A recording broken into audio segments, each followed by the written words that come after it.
رسميا المغرب إلى نهائي كأس أفريقيا عن جدارة واستحقاق. وان سايد جيم، المغرب ماسكة نيجيريا تشطيف وغسيل ومكوى للتاريخ. لأول مرة من 2004 المغرب توصل للنهائي، ولو حققت اللقب هيبقى لأول مرة من 50 سنة. يستحقوا بصراحة، يستحق. خلصنا تحفيل وهزار وتريقة وشتيمة في بعض وكده، بعيدا عن اللي حصل في المدرجات. بس أقسم بآيات الله المنتخب المغربي يستحق هذه البطولة. نقطة من أول السطر، اشتغل على نفسك عشان تبقى زيهم.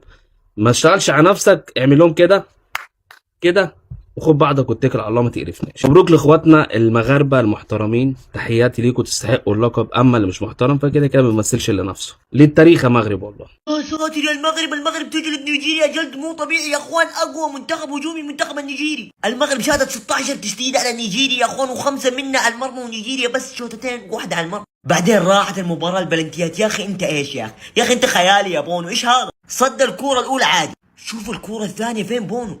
لف يمين، تخيل، نقز يسار، رجع يمين. الو ما شاء الله تبارك الله عليك يا بونو. ما قد شفت حارس ينط يمين بعدين يرجع يسار كذا. رسميا المنتخب المغربي والسنغالي هم في نهائي كاس افريقيا، وبالتوفيق للمنتخب المغربي، وان شاء الله منتخب عربي يجيب هذه البطوله. السلام عليكم يا جماعة الخير، كيف الحال؟ عساكم طيبين. مبروك مبروك فوز المغرب، مبروك. شو قلت لكم؟ بتفوز المغرب ولا لا؟ وديما ديما مغرب. والله العظيم يا جماعة الخير، ايدي على قلبي على ركلات الترجيح، اقسم بالله العظيم ركلات الترجيح. والحكم، يا الحكم، اقسم بالله ظالم. الحكم كانت في ضربة جزاء لكن خلاها، لكن نرجع ونفوز. ومبروك مبروك الفوز للمغرب على نيجيريا. اقسم بالله يا جماعة الخير مباراة ملحمية. نيجيريا مش طبيعيين، مباراة ملحمية والله. لا تعبونا لكن الحمد لله، اهم شيء الفوز. باقي لنا مباراة واحدة ضد السنغال وخلاص الكاس مغربي باذن الواحد الاحد. ومبروك فوز المغرب، مبروك وديما مغرب. ولا تنسون تضيفوني يا جماعة الخير، نتشرف فيكم ويا مرحبا وسهلا. شيل يا مغربي، شيل شيل يا بونو، شيل. بشكل رسمي المنتخب المغربي إلى نهائي كأس أفريقيا بعد أن وصلت المباراة إلى ركلات الجزاء، الركلات الحاسمة، الركلات اللي الكل يبحث عن الحارس الثقة. وأنا توقعت ويشهد الله علي إني كل ثقة في بونو، إن بونو راح يكون الكلمة الأساسية في ركلات الجزاء. وفعلا ياسين بونو تصدى ركلتين جزاء وساهم بشكل كبير، اللي هو اصلا صاحب الفضل بعد الله سبحانه وتعالى في انه المنتخب المغربي يتأهل الى الى نهائي كأس افريقيا. مبروك المنتخب المغربي والشعب المغربي، مبروك ياسين بونو، باذن الله النهائي من نصيب المنتخب المغربي. صيح صيح، ابيك تكره نفسك ابيك تكره نفسك. بونو اليوم ما فوز المنتخب المغربي فقط، بونو اليوم حطها في حلقه سمين احسن. مباراة كانت جدا متعبة لكل شخص مغربي، ولكن في النهاية ينجح الأبطال وينتصر الأبطال. اكتبوا لي رايكم يا حبيبي في الكومنت من أفضل لاعب في المباراة، وأنتم كلكم تكتبون بونو. لا تنسون من الإضافة واللايك، وحياكم الله عندي بالأصفر. اليوزر تلقونه في الباقي. السلام عليكم. تأهل مستحق ومستحق جدا جدا جدا لمجموعة لعيبة أقل ما يقال عليهم إنها لعيبة رجالة. لعبوا قدام نيجيريا 90 دقيقة 0-0، يروحوا أشواط إضافية نص ساعة كمان 0-0، يروحوا يلعبوا ضربات جزاء. ولما يكون عندك حارس بطل الله أكبر عليه زي ياسين بونو، تبقى داخل ضربات الجزاء وانت مطمن إن أنا مسنود على حارس بطل اسمه ياسين بونو، فتكون متأكد إن الحارس البطل ده هيصعد بفرقتك للنهائي. ده اللي حصل النهارده، برغم ان في لاعب مغربي دخل ضيع ضربه جزاء وكان منهار جدا، الا ان ياسين بونو بعدها على طول بيصد ضربه الجزاء. ومش بس كده، ده بيصد ضربه جزاء تانية كمان، وباقي لاعيبه المغرب كلهم بيسجلوا الاربع ركلات التانية. تأهل مستحق ومستحق جدا لمنتخب المغرب زي ما قلت لكم، وبسم الله ما شاء الله عليهم في النهائي. المغرب والسنغال وجها لوجه في النهائي، وان شاء الله باذن الله اتمنى التوفيق من كل قلبي لمنتخب المغرب الشقيق ان شاء الله باذن الله. اول ما الحكم صفر نهاية الشوط الثاني الاضافي قلت المباراة انتهت. سلام للمنتخب النيجيري، راحت بلنتيات، عندك بونو، انتهى كل شيء. والله اسطورة واعظم حارس عربي بالتاريخ، لا حد يناقشني، خلاص محسومة. بونو بالنسبة لي توب 3 افضل حراس شفتهم بركلات ترجيح يا جماعة، مو طبيعي. ايميليانو مارتينيز ودييغو الفيش وياسين بونو. ياسين بونو يخترع تصديات عظيمة. شفت اليوم التصدي يا جماعة، الواقف تصدي عظيم، وكيف رجع للكورة، لا حارس أسطوري وتصدي تاريخي. المنتخب المغربي محظوظ لأنه يمتلك شيء صراحة كل المنتخبات الإفريقية ما يمتلكونه، اللي هو ياسين بونو. صلوا على النبي، صلوا على النبي، صلوا على النبي. كل اللي اقدر اقوله لاخواتنا في المغرب الف مليون مبروك. عارف ان المباراة مليانة بالاعصاب اللي سابت من ناس كتير جدا، ولكن الحمد لله رب العالمين. هي مباراة ياسين بونو زي ما قلنا قبل المباراة او من فترة، ان دور ياسين بونو جاي قدام نيجيريا، وياسين بونو في ضربات الجزاء تألق. مباراة كبيرة جدا لها ما لها وعليها ما عليها. هنتكلم في الموضوع ده بشكل تفصيلي، بس دلوقتي كل اللي نقوله مليون مبروك للمغرب واهلنا في المغرب. السلام عليكم ورحمة الله وبركاته. ديما مغرب، مبروك مبروك. كفو والله يا بونو، كفو والله يا بونو. بونو فخر العرب وفخر لكل افريقي وفخر لكل عربي. مبروك يا مغرب، اهنيكم على هذا الاسطورة وفخر العرب ياسين بونو. مبروك من قلب المملكة العربية السعودية، والف مبروك إلى شعب المملكة المغربية. ألف مبروك الفوز، وفالكم بإذن الله البطولة. أنا قايل لكم المغرب بتفوز، يعني بتفوز. وكل الشكر والتقدير إلى الكابتن ياسين بونو اللي خذ بثار الجزائر. بيض الله وجهك يا بونو. إلى كل مشجعين الجزائر، الواجب عليكم أنكم تشكرون ياسين بونو اللي أنقذكم من خسارتكم الكارثية. كل الشكر لك يا بونو أنك خذيت بثأر الجزائر. شكرا يا بونو، شكرا. وبالتوفيق للجميع. لكل من استنقص من المنتخب المغربي أقولها القم وأسمع نفسك. بالتوفيق للجميع. الحمد لله بعد مباراة جابت يعني وجعت لي بطني، لكن الحمد لله فوز المنتخب المغربي الحمد لله، وتأهل إلى المباراة النهائية في مباراة صعبة جدا. دي أصعب مباراة لعبها المنتخب المغربي في هذه البطولة. مباراة صعبة جدا، تقيلة وعايزة شغل بدني. الحمد لله كنت خايف النهاردة أزعل مرتين بجوج بسبب مصر طبعا في المباراة اللي ما شفناش فيها هجمة لمصر دي، وبسبب المغرب، لكن الحمد لله المغرب فرحني. الناس اللي كانت قاعدة بتقول المغرب وضربات الجزاء والأقجع والتلاعب وكده، النهارده المغرب ليه ضربة جزاء واضحة جدا، واضحة ما فيهاش كلام، بس الناس ما بتشوفش الكلام ده، بيشوفوا بس الحاجات اللي هم عايزين يطلعوها. والنهارده ناس كتير شجعت نيجيريا، هيناموا متنكدين. اللي كانت نيجيريا بقت عيلتهم فجأة، هيناموا متنكدين. الحمد لله الحمد لله، فوز مهم جدا جدا وتأهل للنهائي. مبروك اخواتي، ان شاء الله بإذن الله يكون اللقب مغربي 100%، وان شاء الله بإذن الله تفرحوا عشان انتوا تستاهلوا تفرحوا، واشتغلتوا على نفسكم كويس واجتهدتوا وبذلتوا مجهود. واللي عمال يقلل منكم ويقلل من امكانياتكم ويقول تلاعب وتحكيم وكواليس، في الاخر هو دلوقتي كان بيشجع نيجيريا، النهارده هينام زعلان. والحمد لله المغرب هيناموا فرحانين، وباذن الله باذن الله اللقب مغربي ان شاء الله. مبروك الفوز المغربي الى نهائي كاس افريقيا. مبروك مبروك، كسرنا الدنيا احتفالات وديما مغرب فاينل وكاس للمغرب باذن الله. الف مبروك للشعب المغربي. آخر ركلة جزاء نصيري إذا سجل المغرب إلى نهائي أفريقيا. يلا نصيري. ألف مبروك للمنتخب المغربي، يصعد إلى نهائي أفريقيا لمواجهة السنغال. المغرب تاخذ بثار الجزائر وتفوز على نيجيريا. ألف مبروك للمنتخب المغربي. ديما مغرب قولي. منتخب المغربي الى نهائي الكان 2025، وان شاء الله البطولة مغربية ونكسب السنغال. كله يقول يا رب. اللهم لك الحمد والشكر يا رب. منتخب المغرب بيفرحنا بعد خسارة المنتخب المصري. ان شاء الله البطولة مغربية، ان شاء الله اخواتنا المغاربة يفرحهم. قول يا ديما مغرب. ورسميا فوز المغرب ضد نيجيريا اليوم في مباراة كاس افريقيا. مبروك لأهل المغرب، لكن أنا كنت متوقع إنكم هتطلعوا وتوقعي طلع ما صح. مبروك لكم وهارد لك نيجيريا، وانت توقعك برضه طلع صح، لكن الكوره كانت حلوه. مبروك للمنتخب المغربي، ويعني نهائي عربي. انا مش مصدق ان احنا هنتفرج على نهائي افريقيا بنكهه عربيه. منتخب مصر بعد ما اجتاز السنغال وكسبناه وصعدنا للنهائي، نبحث عن البطوله الثامنه، والمغرب تبحث عن البطوله الثانيه في تاريخها.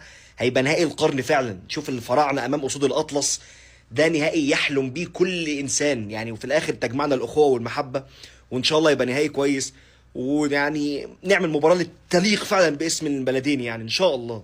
ديما ديما ديما ديما المغرب 1000 مليون تريليون تسليون.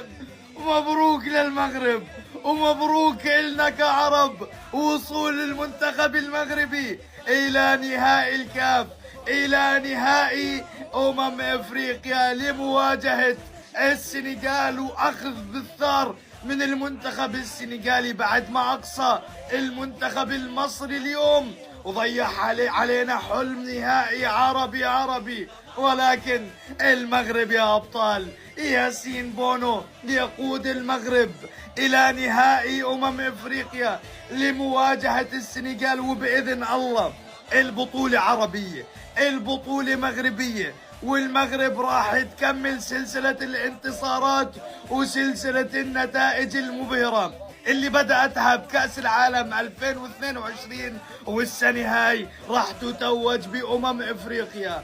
كلنا المغرب، ديما المغرب. ألف مبروك للمنتخب المغربي، وبإذن الله بطولة عربية مغربية. منتخب المغرب يا اخوان يقصي نيجيريا ويتأهل لنهائي كأس أفريقيا. يثبت اليوم المنتخب المغربي انه الاقوى والاكثر ترشيحا وصاحب الارض والى اخره. نيجيريا من بدايه البطوله هم متفلتين، اوسمن ولوكمان ما حد قادر يوقفهم، اليوم ما شفناهم. اليوم المنتخب المغربي حجم المنتخب النيجيري في الملعب. المباراه راحت لركلات الترجيح، بونو شاف لاعب المغرب ضيع قال له بس عندي. هذا اغرب تصدي ركله جزاء اشوفه في حياتي. بونو تحرك كذا وقال للاعب يلا انا واقف هنا، اللاعب شاته وبونو صدها. ما شاء الله، قمة منتظرة. وصلنا لنهاية هذه البطولة، وخلونا نشوف. فولو لايك يا اخوان، السلام عليكم. انتصر التحكيم في النهاية، والمنتخب المغربي بيفوز ب4-2 على نيجيريا بركلات الترجيح ويتأهل للنهائي باستخدام الليزر. المنتخب المغربي يعبر للنهائي. الليزر ده ممنوع ان هو يدخل اصلا في المدرجات، ولكن المنتخب المغربي كل حاجة مسموحة له. ولكن طول ما انت شايف الصورة دي اعرف ان كل حاجة تمام. فوزي الاقجع بجانب المرتشي موتسيبي، فخلاص كده الجماهير المغربية ستعيش افضل ايامها الكروية. بس اوعى تنسى يا مغربي ان ده 7 افريقيا، انت بتحلم بواحدة، انت واحدة انا 7، انت بتدور على الثانية انا كنت بدور على الثامنة. مبروك للجماهير المغربية. نحب نشوف كم قلوبك، نحب نشوف قلوب في التعليقات. ملا ياسين بونو، بسم الله ما شاء الله، ملا ياسين بونو. ما نحب حد شيء، نحب مبروك وقلوب في التعليقات، وديما مغرب، وفي الفينال جايبينو، والفينال جايبينه، والفينال جايبينه، والفينال. والله لاني فاهم انا فاش نعمل تو. انا فرحان ببونو اكاو، باش نهبطوا الفيديو كيف ما هو. عاملوا لي قلب في التعليقات وحطوا بحث علم المغرب، وديما مغرب اكاو. هي الحياة كده يا ابني، حارس يأهلك وحارس يهلهلك. أسود الأطلس جاب البطولة على أرضه وناوي ما يطلعهاش بعد ما كسب منتخب نيجيريا المتكامل في ضربات الجزاء 4-2 النهارده. وكده يكون اكتمل النهائي ما بين السنغال والمغرب، وشكلنا هنشوف نهائي دموي. بصراحة ما اتمناش للسنغال، مش فاضل لنا غير المغرب، ويا رب ياخدوها. أنا ماني خايف من ضربات الجزاء، عندي ثقة في بونو. راح نفوز. بونو عنا بونو راح نفوز بإذن الله. مبروك للمنتخب المغربي والشعب المغربي التأهل للمباراة النهائية. يستحقوها بصراحة ويستحقوا البطولة، وأتمنى أن البطولة تكون مغربية طالما المنتخب المصري خلاص يعني ما فيش نصيب وقدر الله ما شاء فعل. يبقى إن شاء الله بإذن الله كل المساندة وكل الدعم للمنتخب المغربي، يستحقوها. بذلوا مجهود كبير جدا جدا على مستوى التنظيم، على مستوى الجماهير، وحاجات كبيرة جدا جدا شفناها يعني ما شفناش في ملاعب كتيرة ودول كتيرة يعني. ده غير ان البطولة غايبة بقالها اكتر من 50 سنة. فان شاء الله باذن الله البطولة تكون مغربية باذن الله. كل المساندة وكل الدعم، مليون مبروك، وان شاء الله باذن الله نبارك لكم بعد المباراة النهائية، والمغرب بطل افريقيا باذن المولى عز وجل. يا جماعة اللي وقف اسبانيا في كاس العالم ما بوقف نيجيريا، يخرب بيتك يا بونو، مرعب. 1000 مليون مبروك للمنتخب المغربي.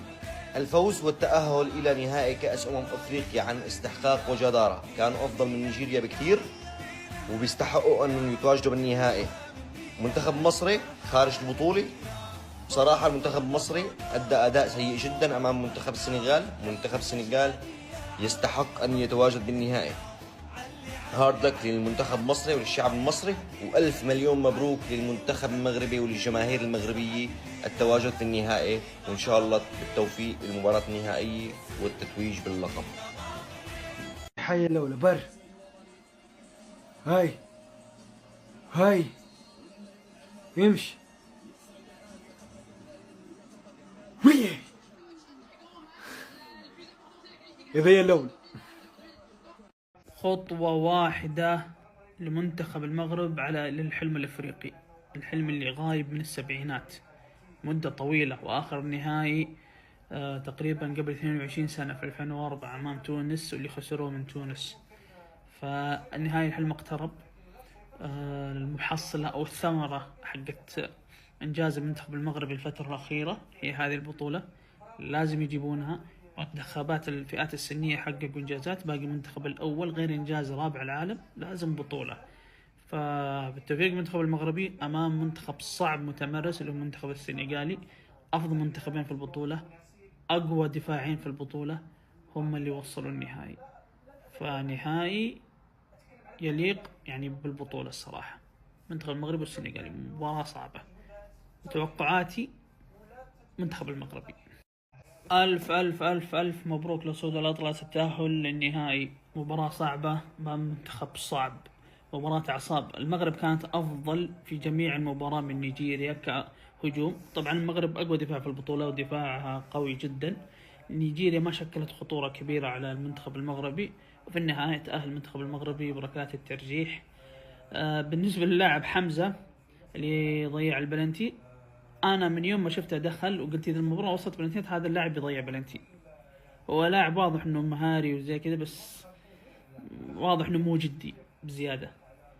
لكن مبروك للمغرب، وإن شاء الله الفوز في النهائي. ايه يا جدعان ده؟ ايه ده؟ يا جدعان المغرب وصلت النهائي بعد تصدي عالمي من ياسين بونو. والله الواحد يعني مش عارف يقول ايه. يلا ياسين بونو يحسمها للمنتخب المغربي إلى نهائي أفريقيا. وحق الله العظيم كنا حمق عليكم يا المغرب كاملين. يا أخي هالمنتخب خطير، والله المغرب عظيمة، والله المغرب خطيرة، منتخب ولا أروع، ولادة للأساطير والنجوم. مبروك يا المغاربة. رجولة، شهامة، أدب، أخلاق، حشمة، لعب كبير كبير كبير. يعني اليوم انت حلفت انه تنيم جماهير ريال مدريد زعلانة باستثناء اهل المغرب، باستثناء اهل المغرب. 1000 مليون مبروك للمغاربة من قلبي. يا بعد راسي انتو بتستاهلوا ان شاء الله يا رب الكأس. عاد الكأس جيبوا لي اياه من ساديو ماني، بكرهه لشخصه. 1000 مبروك. والله مستحيل يخذلك بونو يتصدى لركلتين ترجيح ويأهل المغرب إلى نهائي أفريقيا. والله من أكثر اللاعبين اللي حبيتهم في حياتي، لأن بونو هو الأمان، هو صمام الأمان بمعنى الكلمة. وبكذا بونو كوليبالي في نهائي أفريقيا يوم الأحد. المغرب في النهائي مع السنغال، انما ده اللي احنا فالحين فيه.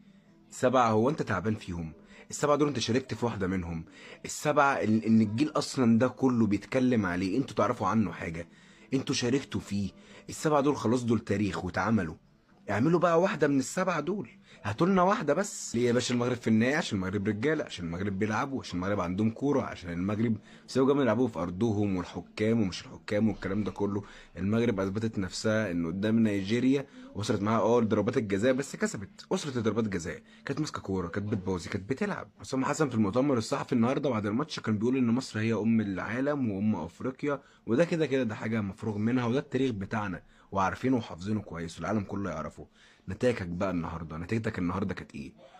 95 دقيقه مش عارف تمسك كوره قدام السنغال. 95 دقيقه انت ايه ده؟ ده السودان عملت ماتش مع السنغال احنا مش عارفين نعمله. بونو يا بونو يا بونو، بونو يا بونو، وحق الله نحبك، وحق الله نحبك يا بونو. جيبها يا ياسين، جيبها يا ياسين، بذكريات كاس العالم للانديه مع هلال، بذكريات اشبيليا، بذكريات مونديال قطر. ابو بونو، وحق الله نحبك اخوي، اخوي نحبك.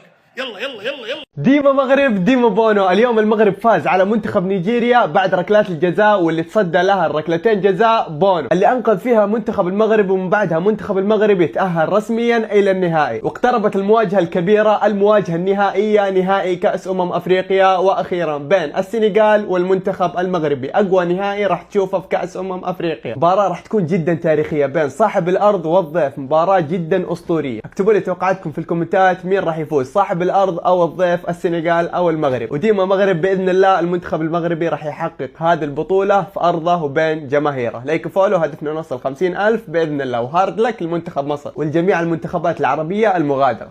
الجمهور المغربي ألف مبروك ألف مبروك، منتخبكم فاز على منتخب مرشح قوي، والأبرز أنه ياخذ بطولة أفريقية، ولكن بنصف النهائي المنتخب المغربي صراحة وقفها عند حده. منتخب نيجيريا هو ونجومه وسمين ولوكومان وما أدري شنو، المنتخب المغربي على أرضه وبين جمهوره وصل إلى نهائي كأس أفريقيا، ما باقي له إلا خطوة ويعني يحقق الحلم، يفوز على السنغال. هسه هو ضرب موعد ويا المنتخب السنغالي، النهائي صراحة راح يكون احمر وراح يكون ديما مغرب.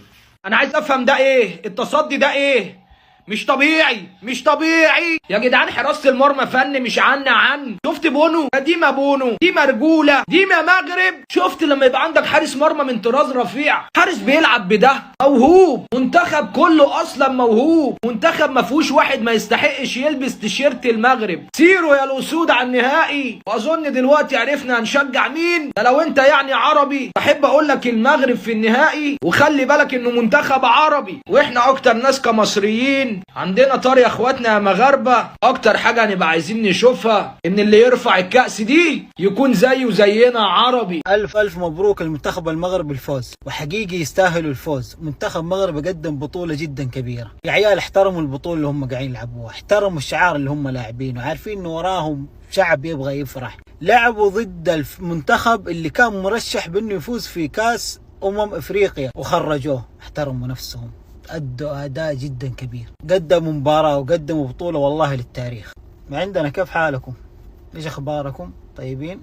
لا والله بس ورانا آسيا، ورانا كاس العالم، عرفت؟ تفرج تعلم. ما انت قاعد تفوز بدورة الخليج، ما انت قاعد تفوز فيها. عم لو مباراة ودية ما حنفوز فيها. شوف الناس هنا اقسم بالله العظيم اكلوا الكورة اكل. افضل منتخب عربي موجود حاليا، وماخذ قبل فترة بطولة في قطر اذا انتم ناسين. والله العظيم يستاهلوا كل الفوز، وان شاء الله عقبال ما يحققوا البطولة. يا كذا منتخب يا بلاش. سلمنا على اصحابنا اللي نايمين في العسى ما نعرف ايش قاعدين نسوي، لا هم مبدعين في فريق ولا مبدعين حتى في منتخبهم. الله لنا ويصبرنا، عقبال الفوز باذن الله والنهائي، وتجيبوا البطولة للاخوان المغاربة يستاهلوا لانهم رجال. لايك وفولو يا اخوان، اصفوا الباقي يضيفون عليه ويضيفون هنا، ما باقي شيء نوصل 20,000. سلام. دائما في الاوقات الصعبه الرجال يظهروا، وياسين بونو واحد من هؤلاء الرجال. الف مبروك للمنتخب المغربي، وهارد لك للمنتخب النيجيري. الان ياسين بونو في مواجهه زميله كولوبالي، المغرب والسنغال. من سيتوج باللقب؟ بونو بونو بونو، والله ديما بونو ديما مغرب. الف مبروك للمنتخب المغربي، والله يستاهل التاهل. السلام عليكم. يلا يا نصراوي بذكرية المونديال، بذكرية المونديال. اي هو يا نصراوي، هو ليه فعلوها ليه. كملت على خير والمغرب في النهائي والكأس في المغرب. ليه بص يا كابتن، يعني اسمعوا ايها النيجيريين، انت مش عشان وصلنا ضربات الجزاء ده معناه انك هتكسب. لا، انت البطوله على ارضنا وسط جماهيرنا، هي هتبقى على ارضنا كل مره. لا احنا مش هنفلت المره دي. ايه ما ترحمونا، 50 سنه ما خدناش البطوله ليه يعني؟ ده هناخدها غصب عن عين التخين. ها؟ وعشان احنا مؤمنين، والله عشان احنا مؤمنين وموحدين بالله، وربنا كريم وكبير. الحمد لله نروح احنا النهائي بقى. طب ما تستنى اعمل تاني واجي معاك، مش السنغاليين عندكم خلاص اقفلوا عليهم باب الفندق ونلعب احنا مع بعض جينا. هخليك تكسبني والله، بس هاجي معاك يعني. ما انت هتبقى لوحدك، ما انت هتقول له هتكلمهم مش يعني ما ايه ده بقى. لا اوعى كده، ما تجيش. هو احنا كده هنلعب نيجيريا على الثالث والرابع صح؟ طب ما تخلص النهائي وتيجي تلعبهم انت. يا جدع عيب، انت اخويا. لا انت بس لعبوا مع الثالث والرابع وسيبني انا في النصيبه اللي هناك دي. السنغال دول لا مربوحه ان شاء الله، ان شاء الله مربوحه. مربوحه لا ما فيهاش والله العظيم ما فيها. انت عارف انت معاك 7، انت على قلبك ميه بارده، انما انا ده انا اللي ولا اللي اتأدب وسفاله مش عايز. سيبنيش خد معاك، سيبنيش وحد بالله عليك بالله عليك بالله عليك. يا لهوي هياكل رجلي اعمل ايه طب تالت على فكره المركز الرابع جميل على فكره، لان بيقول لك الاخير ربه كريم، الحمد لله. احنا الرابع احنا راضيين بالرابع سيبه ورك بقى.